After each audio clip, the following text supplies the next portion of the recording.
All right. So we're recording today because I never can remember her name. Kadera isn't here, and she asked if we would record for her. So, all right. Anyway, all right. So we're continuing to push forward in this chapter that has been sort of a whole bunch of miscellaneous sort of things about trigonometry. And the last two times that we have met, we've been talking about vectors. And we've learned what vectors were, and we've learned about applications of them. But we learned, more importantly for what we're doing today, is that they're kind of like a number. They're kind of like a two-dimensional number. Okay? But, I mean, most of the things you can do to a number, you can do to vectors too, like add them. Or scale them, like make them, kind of like multiply. Make them bigger, or make them shorter. There's other things you can do with them too that don't have natural, they don't compare exactly very well to just numbers. They have a better word than that, than just numbers. Scalars. Remember, ordinary counting numbers or measurements or whatever are called scalars. If you got two of them or more, it's a vector and so on. And in fact, we learned last semester about matrices, where you had like rows and columns of scalars that made up a matrix or whatever. But today we're learning about one particular thing you can do if you have two vectors, like you could add them or you could multiply them or you could subtract them or whatever, and that's called the dot product. We're in section 6.4. That's not my favorite pen. I bet I have a different one here someplace. The dot, no, that one's not so good either. That's a little bit better. We'll steal one of those in just a minute. The dot product. So if you have two vectors, let's call it u and v, they're two vectors. They have, in standard form, they have some place that is the ending of them. We'll call it u1, comma u2, and v1, comma v2. These are two vectors. And they have coordinates and so on, and that's going to be some kind of thing that you're given in a problem. There is such a thing as the dot product, where you could say u vector dot v vector. And that dot is important. It's not like multiplication when you were writing numbers that like 3x means the same thing as 3 times x or whatever. No, the dot's important. Make sure you write the dot. Okay? But the dot product itself is really easy. It's just the first one's multiplied by each other, so u1, v1, plus the second one's multiplied by each other, u2, v2. So you take two vectors, and you take the dot product of them, between them, and you get u1 times v1 plus u2 times v2. This is called the dot product, and I want you to notice that it is a scalar. It's just a number. In and of itself, doing that is crazy easy. I mean, let's say our vector had been, this one is 3, comma 4, and this one was 0, comma 5. Then u dot v equals 3 times 0 plus 4 times 5, or 20. Okay. Doing it is not the hard part. What does it mean is a very hard part, which we are not going to just yet. But we will start seeing what we can do with it. Okay? That's the more important thing. What kind of things can we do with the dot product? Now, the definition there of the dot product has been there at the top of page 434, blue box, yellow highlighting, you know the drill. It says exactly what I have up there on the board. For what it's worth, right below that page, well, it's still on page 434, but right below there, there's another blue box with yellow highlighting that shows all these rules about dot products. You did rules like that when we did matrices. You did rules when we did stuff like that. Other times, where it turns out, like, for example, it is true that u dot v equals v dot u. In other words, there's, what is that called? Is that the associative property? I can't remember. There's a word for that. There's a word for that property. Remember when we had matrices, that wasn't true. The matrix A and the matrix B, A times B was not equal to B times A. Okay, there were weird rules like that. There are other rules that are listed here that are ways of saying like the distributive property and the commutative property and so on. Notice rule number 2, that if you have a vector, they're calling it the zero vector. That's a vector that's 0, 0, which would be kind of a boring, stupid vector. But if you had it, then the zero vector dot any vector is also the zero vector.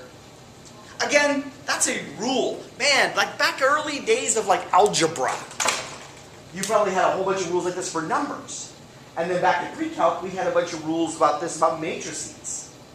And now we're having a bunch of rules like that about vectors. And it's a thing in math. Like if you're a math major someday, don't be a math major someday, unless that's your dream.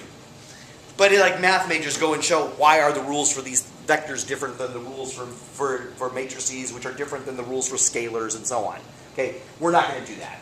But that there are rules we can apply and they're up there in that blue box, that's all we need. So like example 1, example 2, you can see that actually doing these dot products is not such a big deal. They're just these little business of multiplying the first components and then multiplying the second components and so on. In and of itself, those rules are not so big of a deal. The amazing thing about them is the dot product is such a useful thing. There are so many applications of how you can solve certain kind of problems once you know how to find the dot product. For example, what if you had some vector this way, we'll call it u, and you've got some vector in this direction, we'll call it v, and you wanted to know the direction between these two guys. You want to know this theta. As you all know, I teach those solar panel classes. Do you think it ever happens that we need to worry about like how big the distance between two vectors are? Sure, like maybe this vector is the description of where the sun is, and this vector is like the way the sun solar panel is facing, and we want to know, are we facing in the right direction? We want to know if that angle is as small as it could be. We do this all the time. And it turns out you can do it really well using the law at the top of the page, 435, where you could say that the cosine of this angle theta is equal to, they use different notation than we do, so I want to make sure I do this right, u vector dot v vector divided by the magnitude of u times the magnitude of v.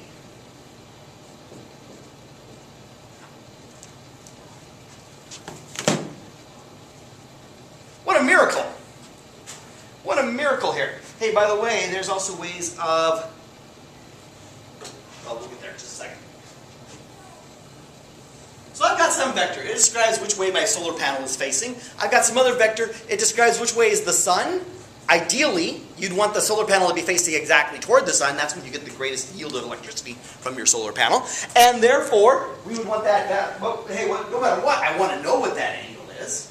So if I just take the dot product of those two vectors and divide it by the product of their magnitudes, remember this double line right here means the magnitude of them, I get a number that's equal to the cosine of theta.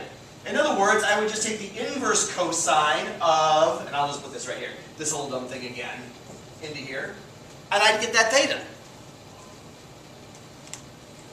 Neat! Pretty slick. Hey, that business, by the way, of these magnitudes with the double bars the way they're writing them here, we could get that from our dot products too.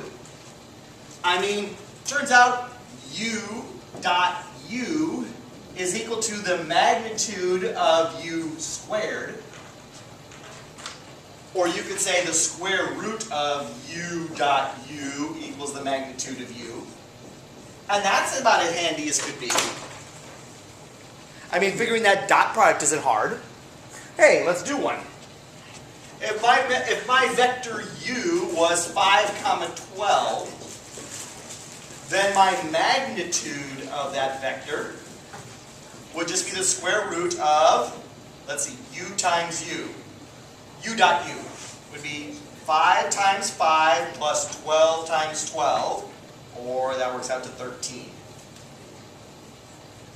Okay, I'm not going to do all that arithmetic right this second here.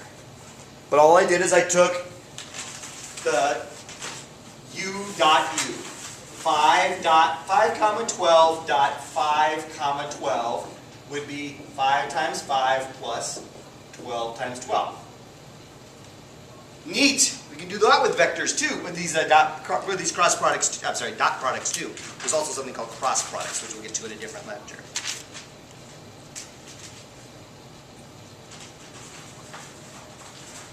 A interesting and related thing you could do here is you would say, how would this have worked out if this angle here had actually been 90 degrees?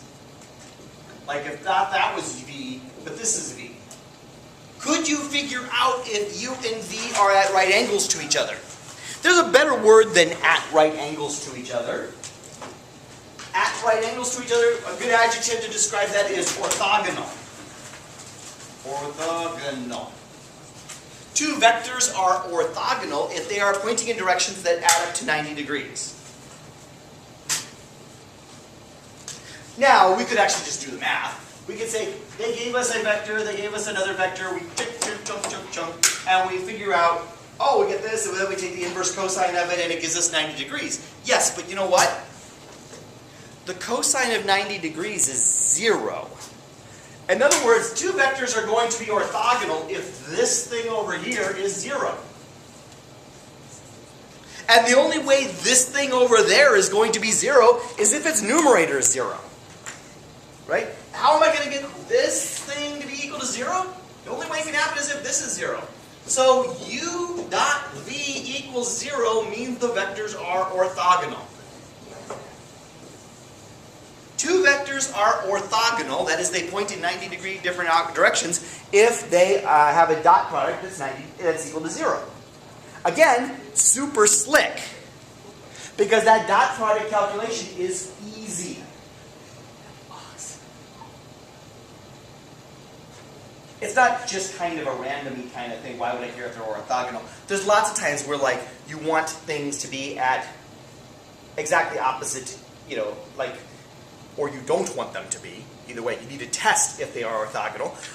If your solar panel is pointing in a way this way, and your sun is that way, and the sun is shining directly on the edge of your solar panel, you get the big fat 0 electricity, right? You want to check to make sure your panel is not orthogonal to the sun, right? There's lots of examples where you need to test to see if vectors are orthogonal, and that's one of the things you're going to be doing in the homework set. But it couldn't be easier. It sounds impressive. It sounds like, I'm checking to see if these two vectors are orthogonal. Oh yeah, all you did is just took the dot product and said if it's equal to 0. Okay, not that hard of a thing to do though. Let's see here. How much of this am I going to push into? Hold on. You're definitely not doing the work thing.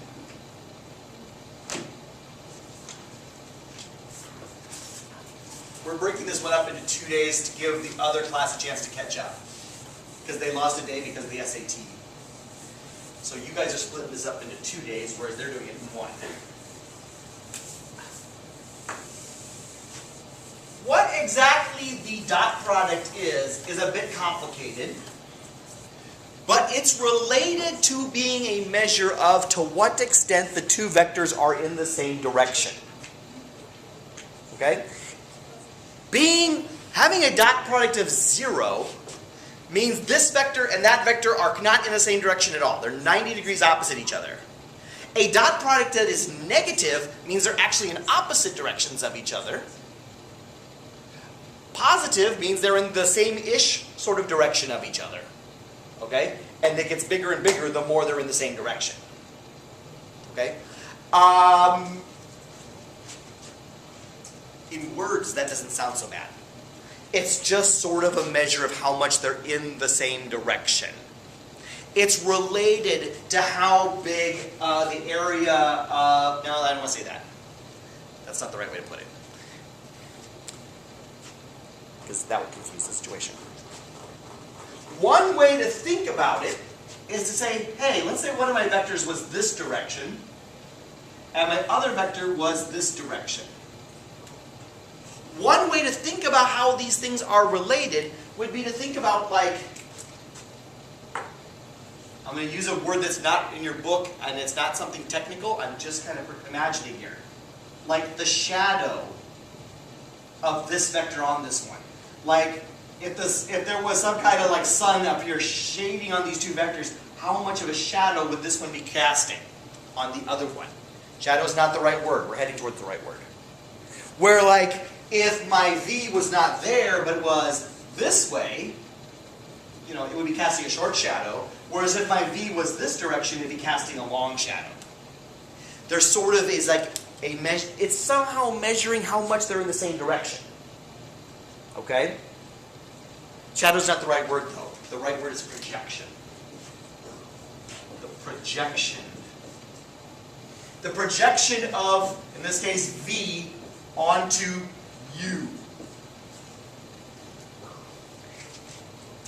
If you were going to use that U as a way of describing V, how much of the U would you need? And then you would go at a 90-degree angle to cut up to that one. It's the projection of V onto U. And in fact, there's an equation at the bottom of page 437 that shows how to compute the projection. And in and of itself, it's not, I mean, the calculation again is not hard. It just takes a little bit of visual thinking to understand what we're talking about here. If I have two vectors, here, let me do another one. A and B. Okay. The projection of B onto A is like this little piece right here.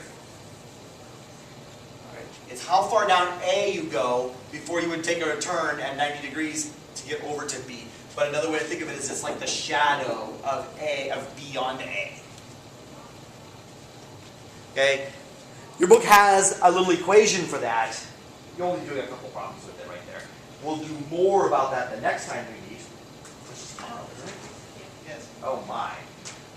You guys are going to be so far ahead of that other section. Stop now. No, we're only doing little pieces. It's better to do little pieces than to stop and then later I can do a big piece, right? We can cut up the next part into four. Oh my goodness, into fourths? Yeah. Oh my goodness. Here, let me get you the actual assignment for today. Because that's all we need to do. Mostly it's exercises about how to do those dot products and how to apply them. So let me get that for you. Yeah, the timing for that other class just keeps getting worse. Between what days they have snow days and when they have the SATs and stuff, they just keep missing my class. Which I would call them lucky. No, just kidding. Keep getting screwed. No, well, I thank you for saying that. Maybe they're just happy about that. All right. So for today, we need to say, my gosh, you guys are far ahead. All right. So for today, on page 440, you're doing 1, 3, 7 through 45I. Most of these are really little. It looks like a large number of problems. I guess technically it is a large number of problems, but most of these problems are really little. Like they give you two vectors, and they want you to do some dot product on them. You know, maybe something like A is 3, 2, B equals 1, 1, C equals 2, 0. And then they'll say find A dot B plus C. All right. Well, first we're going to do this B plus C part. B plus C would be that 1, 1 plus 2, 0. So this part here is 3, 1. And then we're saying A dot 3, 1. So it's 3 times 3 plus 2 times 1. 3 times 3 plus 2 times 1, and the answer for the problem would be 11. And just that fast, you've got one of them done. All right? There's just a bunch of these little guys. All right, that's all we needed for today. We'll work on these, and I will stop the camera.